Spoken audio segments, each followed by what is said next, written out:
క్రీస్తునందున్న ప్రియులందరికీ ప్రేమతో వందనాలు తెలియజేయుచున్నాను. మార్చి నెల 1వ తేదీ 2024. ఈరోజు దేవుడు మనకు చేస్తున్న వాగ్దానం ఏమిటనగా, కీర్తనల గ్రంథము 107వ కీర్తన 13-14 చరణములు. కష్టకాలమందు వారు యెహోవాకు మొరపెట్టిరి, ఆయన వారి ఆపదల్లో నుండి వారిని విడిపించెను.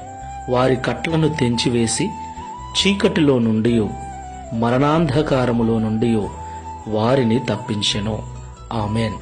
నా ప్రియమైన సహోదరి సహోదరులారా, ఈ మాటలు వింటున్న మనమందరం కూడా ఆయా సమయములలో కష్టాలను ఎదుర్కొనవలసి వస్తుంది, ఆపదల గుండా ప్రయాణించవలసి వస్తుంది. ఏది ఏమైనా మనము నివసిస్తున్న ఈ దినాలు అంత్యదినములు, అపాయకరమైన పరిస్థితులతో నిండిన కాలములు. ఈ భయంకరమైన కాలములో మన యొక్క జీవితాలు అనుక్షణము ప్రమాదపు అంచున ఉన్నాయని మనము గ్రహించాలి.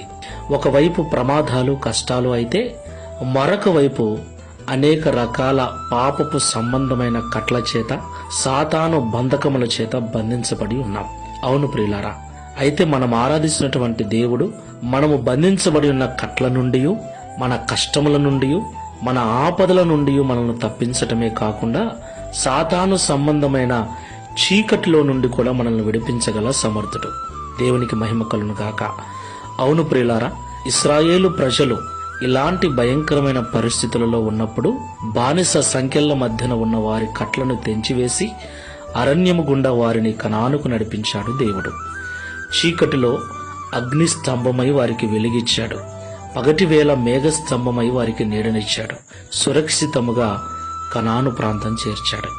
మనల్ని కూడా దేవుడు సురక్షితముగా పరమ కనాని అనేటువంటి పరలోకానికి చేర్చగల సమర్థుడు. కాబట్టి విశ్వాసముతో, నమ్మకముతో, ప్రార్థనాపూర్వకముగా ముందుకు వెళ్దాం. ప్రార్థన చేసుకుందాం. సర్వోన్నతుడైన తండ్రి, సర్వశక్తిగల ప్రభువా, మీకు స్తోత్రాలు. నిజమే తండ్రి, కొన్నిసార్లు కష్టాలు, ప్రమాదాలు, అపాయాలు, మరికొన్నిసార్లు అపవాది సంబంధమైన కట్ల చేత భయంకరమైన చీకటిలో మేము నడవవలసి వస్తూ ఉంది. అయితే మేము ఆరాధించే దేవుడవైన నీవు నిత్య జీవపు వెలుగువై ఉన్నావు తండ్రి, నీతి సూర్యుడవై ఉన్నావు. ఇశ్రాయేలు ప్రజలను విడిపించినట్లుగా మమ్మల్ని కూడా విడిపించుటకు సమర్థుడవని ఈ ఉదయకాల సమయంలో మమ్మల్ని ధైర్యపరిచినందుకు స్తోత్రాలు. ఈ ప్రార్థనలో ఏకీభవిస్తున్న బిడ్డలలో ఎవరైనా అలాంటి అనుభవాల గుండా వెళుతూ ఉంటే వారిలో విశ్వాసమును, నమ్మకమును పుట్టించి వారి పరిస్థితి నుంచి విడుదల కలిగించి ఇశ్రాయేలు ప్రజలను ఐగుప్తు నుండి కనానుకు చేర్చినట్లుగా మేము కూడా పరలోకము చేరేంత వరకు నీ కంచెను, కాపుదలను మా అందరి చుట్టూ ఉంచి నడిపించుమని, గడిచిన మాసమంతయు కాపాడిన మీ కృపను ఈ మార్చి నెల అంతా కూడా మా చుట్టూ ఉంచుమని, నీ కృపారెక్కల నెలలో భద్రపరచుమని యేసు నామములో ప్రార్థిస్తున్నాము తండ్రి. Amen. Praise the Lord. God bless you.